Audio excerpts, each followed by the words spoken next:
Creative Babble.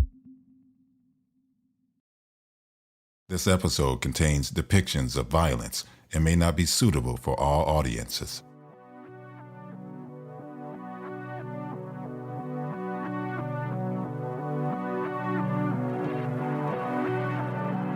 Last time on Pretend Radio, we learned about John Cooper's escape from the Word of Faith Fellowship. We zoomed back into the neighborhood, grabbed what we could fit in our car in 10 minutes, and hiked it out of there. And I was prepared to never, see my family again.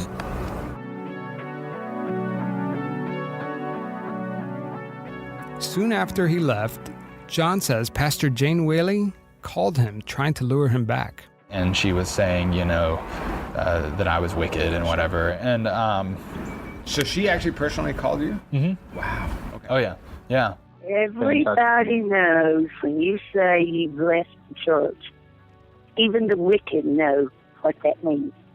Everybody knows what it means. Am I supposed to say that I've not left, or? No, you aren't supposed to say anything if you want to have a relationship with me. Because that puts a seed. She goes on to tell him that he and his wife Jessica are rebellious and deceitful. Well, I know you feel that way, but I don't feel like I'm deceived, and I don't feel like I'm in rebellion, so... You're deceived. That's the reason you can't say it. You're deceived. It's not the way I feel. It's what God says. That's what God says. It's not the way I feel. I don't feel anything about what you and Jessica's done. I don't have any feelings toward it, except I am so grieved because the Holy Spirit is grieved in me. It's worse than somebody dying.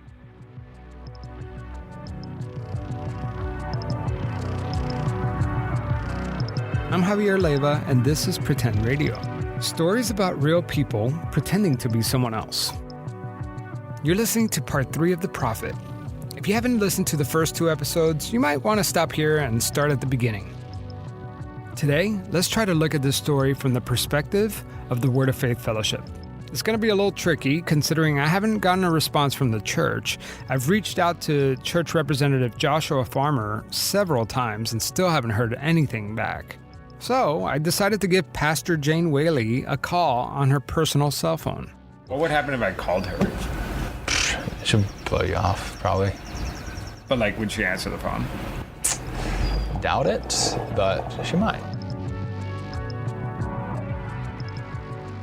This is it. I have one shot to get this right.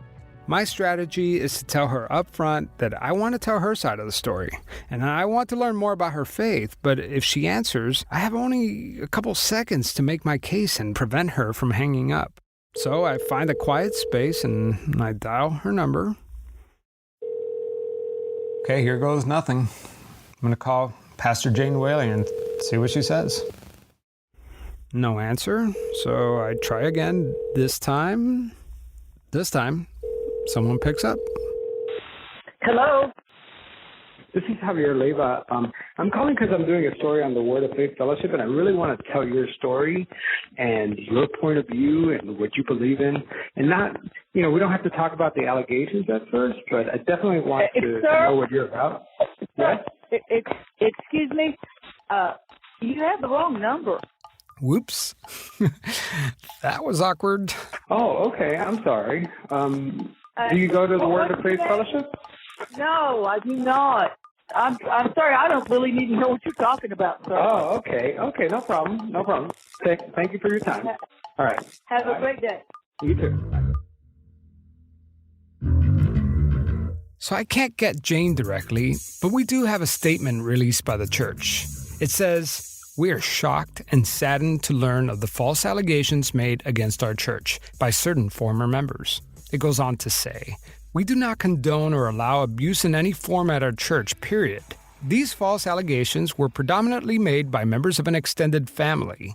The allegations to this small group of people should be viewed in contrast to the number of faithful members in our large congregation." It's true, the Word of Faith Fellowship has 750 members in Spindale, North Carolina, and nearly 2,000 members in churches based in Brazil and Ghana. The press release ends saying, we remain hopeful that the public will see through these fabrications and see them for what they are. We've heard a lot about John Cooper, but what about some of the people that he left behind? What do they have to say? Unfortunately, I just can't drive up to the church because it's tucked away and it's closed to the public. However, I do have some video testimonials from some of the Word of Faith Fellowship members. You see, the church has a YouTube channel devoted to telling their side of the story. Let's start with Amy. My name is Amy. I was married to Peter Cooper, a former member of the Word of Faith Fellowship. If you recall from the last episode, Peter was the brother who went to college with John Cooper. And I realized I had to get out of that marriage because there was nothing left. All his motives were to use me. He wanted to get me to lie like he is today. She's visibly shaken.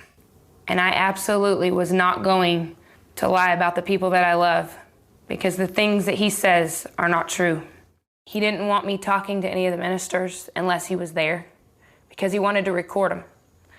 And then he would take me to these meetings and we would sit down with his family.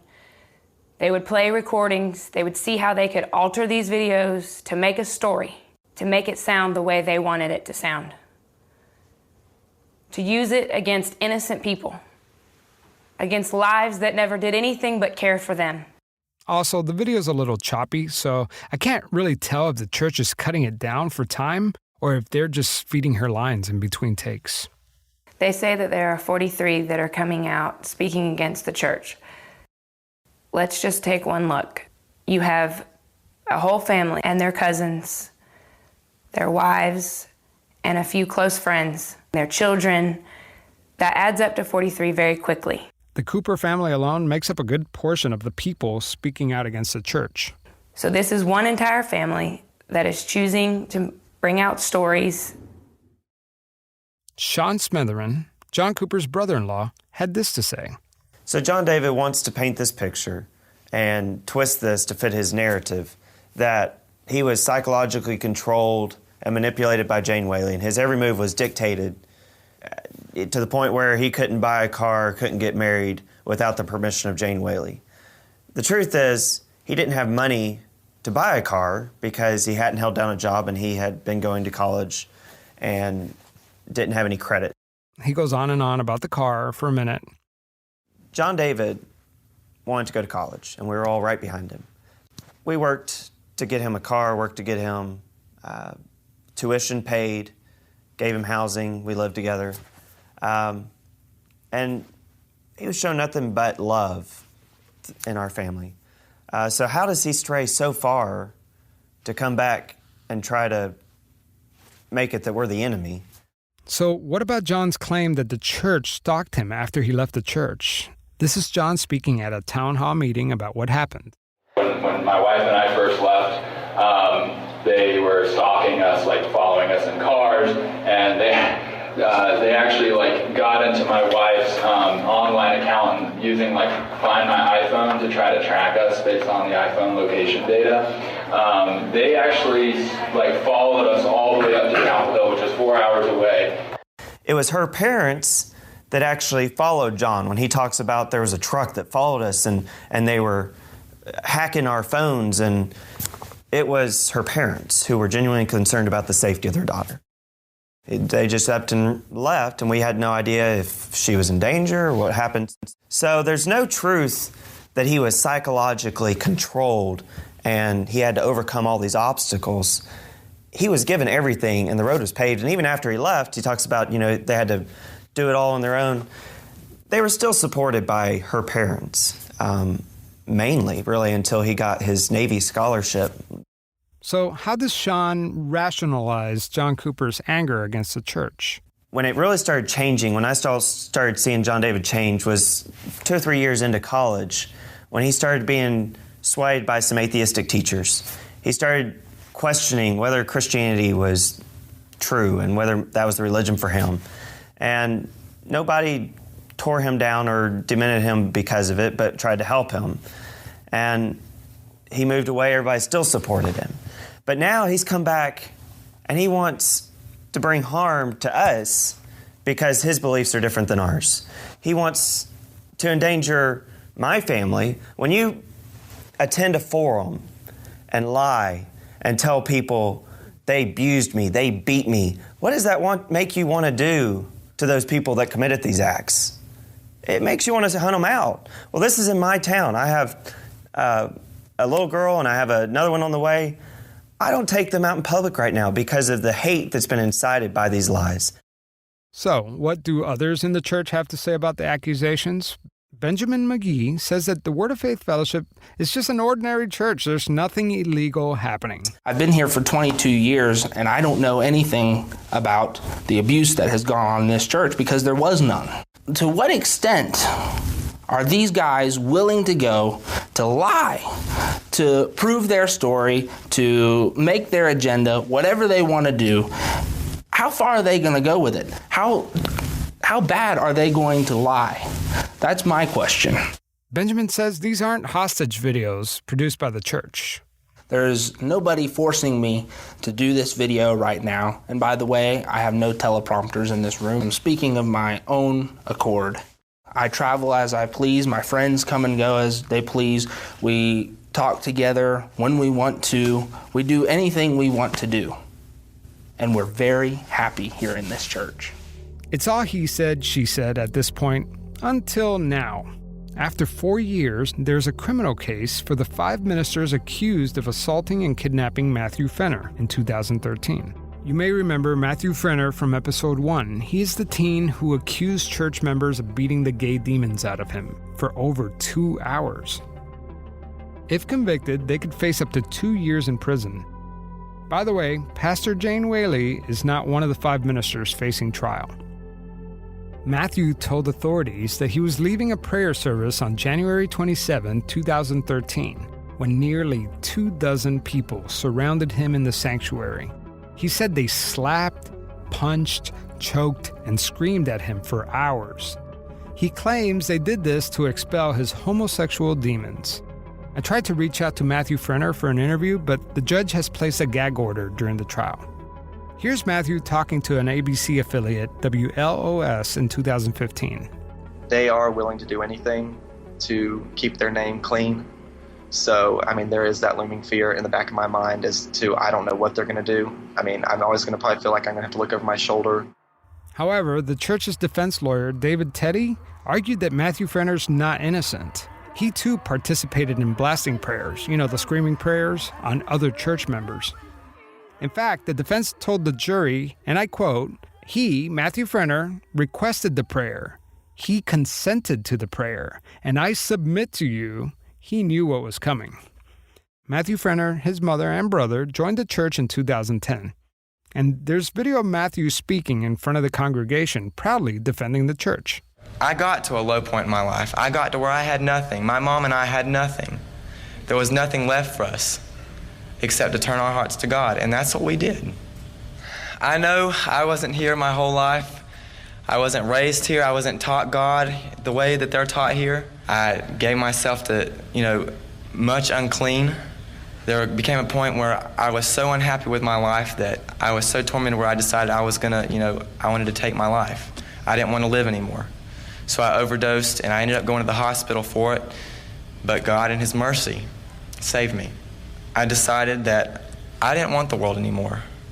But as I came here to the Word of Faith, I began to see what God is in someone's life. I began to see who Jesus is. I began to see the love of God. I began to see the presence of God. Fast forward years later, and he's changed his tune. I know it's going to be a long process. I know it's going to be an emotional process. I know it's going to take a lot of time and a lot of patience, but I know it's going to be, I feel like even if it doesn't give the outcome isn't what we desire, I know at least I put my truth out there and people know. It's taken nearly 4 years to bring this case to trial. Why has it taken so long? Well, the trial has been delayed several times. First, because all 5 defendants were being represented by the same attorneys, all members of the Word of Faith Fellowship. Then, an Associated Press investigation revealed that church leaders performed mock trials and coached congregants to lie to investigators, including 2 assistant district attorneys. Assistant DAs Frank Webster and Chris Back are both Word of Faith Fellowship members who practice criminal cases as assistant DAs for 3 nearby counties. Oh, so they're assistant DAs from another county, so why is this a problem? Well, because providing legal advice and participating in a mock trial is illegal in North Carolina and could be considered obstruction of justice. Former member Rachel Bryant told the AP that one of the assistant DAs sat in for Michael Frenner during the mock trial. Then, supposedly, Jane told everyone to stand where they were that night. One by one, they reenacted what occurred. Rachel says, some would point to his head and say, I put my hand right here. But then Jane would start screaming, you did not do that. Your hand was not on his head. Both Frank Webster and Chris Back stepped down after the AP's report. However, no criminal charges have been filed. I left a message for their boss, Burke County District Attorney David Lerner, and he hasn't returned my call. If these allegations are true, the church's reach went beyond the DA's office and into a nearby social services department. Former members say social worker Lori Cornelius coached students throughout an investigation over complaints of abuse at the church's school. Lori Cornelius also resigned. I called Jerry Weiss, a licensed counselor who has worked with former church members, and when I asked him if he could be interviewed for this podcast, he stopped me and he asked if I had any affiliations with the church, and he was really suspicious. I mean, everyone seems to have their guard up. So I think that unknown, and no one wants to be a target, either socially, professionally, from a business standpoint, and it's sort of like desensitized. We've heard about these things for years and years. We never see the actual information or proof or disproof of anything, so people decide it's easier to not have an opinion or not say it, and trust that systems that be will act accordingly and that justice will follow. But as we know the world over, that does not always happen. I asked Jerry about some of the church victims he counsels, and this is what he had to say. There have been members who are former members that have sought support and counseling from me, and some who left there tried to be strong enough to get help, who ultimately returned. And that was one of the saddest things that I've ever seen. So here we are. Trial finally begins for one of the ministers, and the judge declared a mistrial because one of the jurors snuck in 3 legal documents and handed them out to other jurors. The judge immediately sentenced the juror to 30 days in jail and fined him $500. So why is this so hard to prosecute this case? Well, get this. In 2005, the AP states that the court compromised with the Word of Faith Fellowship and guaranteed that blasting, those screaming prayers and other practices could no longer form the sole basis to launch an abuse investigation. More recently, in fact, the week of this recording, an AP report claims that it has court documents and secret recordings demonstrating the law enforcement authorities and the county sheriff himself actively delayed the Fenner investigation. Law enforcement reportedly told Fenner that his only option was to pursue misdemeanor charges against the ministers. John Cooper says this is why it's such a hard fight.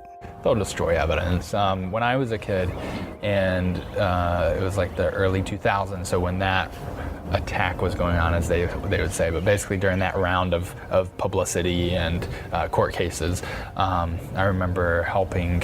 I had no clue what it was or what we were doing, but helping destroy a bunch of cassette tapes. I was just told to we had wheelbarrows full of cassette tapes that they wanted burned.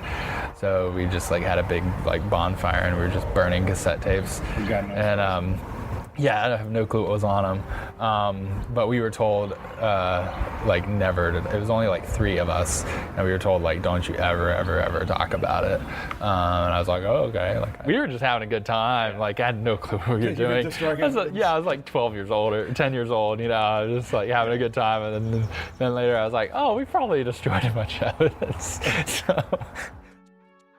There's so much to talk about. I could seriously go on for hours. For example, I'm extremely curious about the church's presence in Brazil and in Ghana.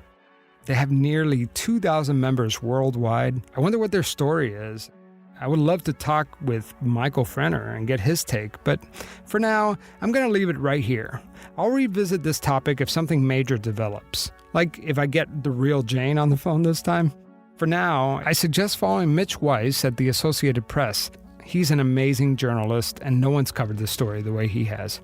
When I first started this, I thought it would be one episode, but after digging and digging, I became fascinated with this story. But we have to move on. Next time on Pretend Radio, we're switching things up a bit. We're going to explore the birth of a con man. We're going to see how one street thug evolved into running a multi-million-dollar insurance fraud scam. Our theme music was composed by Other Electricities and Adamus and Dimpass. Thank you so much for listening. If you enjoyed the show, tell your friends. There are so many amazing stories I have to share with you. Subscribe now on Apple Podcasts, Stitcher, or wherever you get your podcast. Also, follow us on Twitter, pretend_radio.